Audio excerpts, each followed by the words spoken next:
The Israelis suffered heavy casualties all day.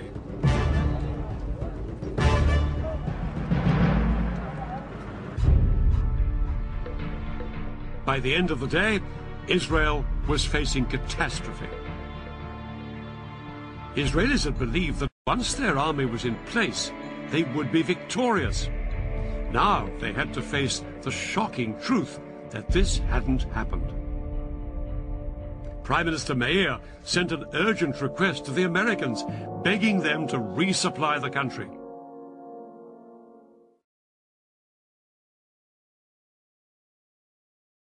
The Americans had responded to Prime Minister Meir's request for resupplies.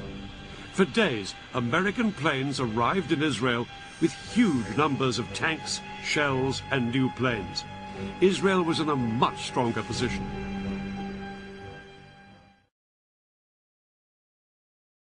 Israel had been able to divert troops to the Syrian front because the Egyptian army had halted.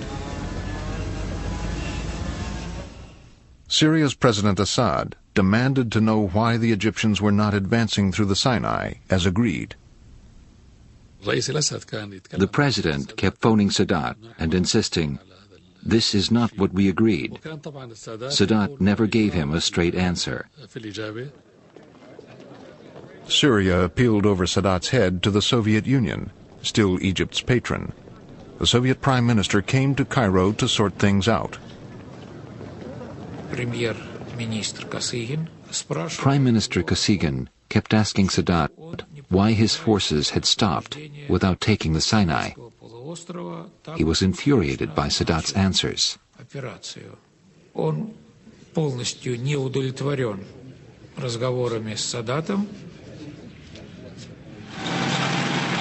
President Sadat yielded to Soviet pressure and gave the order to advance, much to the dismay of his chief of staff. It was doomed to failure from the start. Israel's air force was much stronger than ours.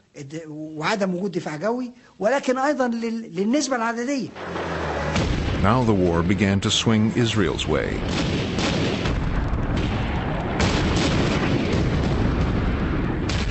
In 3 hours, 250 Egyptian tanks were destroyed. But Egypt still had 2 armies in the Sinai. The Israelis planned a daring coup.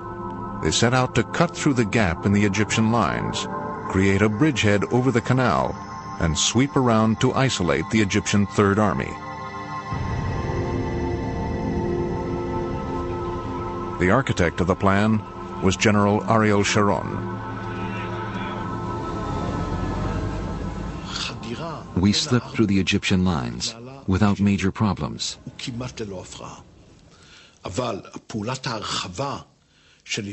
But when we reached the canal, there was a ferocious battle.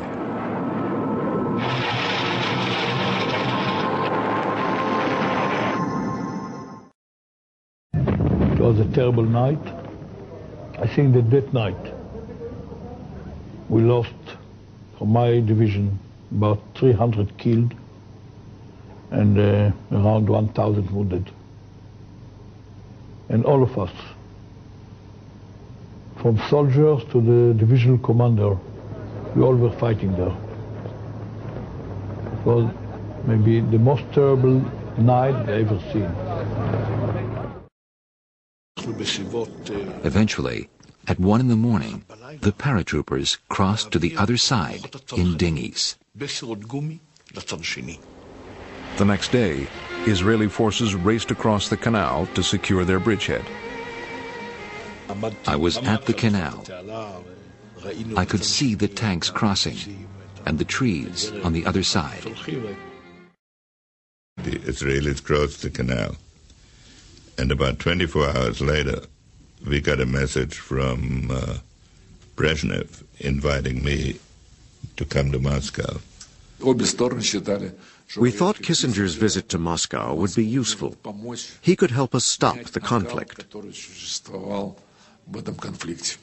We thought it would give the Israelis more time if I went to Moscow, because nothing could happen until I got there. While I was in the air, Nixon sent a message directly to Brezhnev saying that I was fully authorized to conclude, but I frankly wanted to stall. The Soviets were in such a hurry to end the fighting that General Secretary Brezhnev led the talks with Kissinger himself.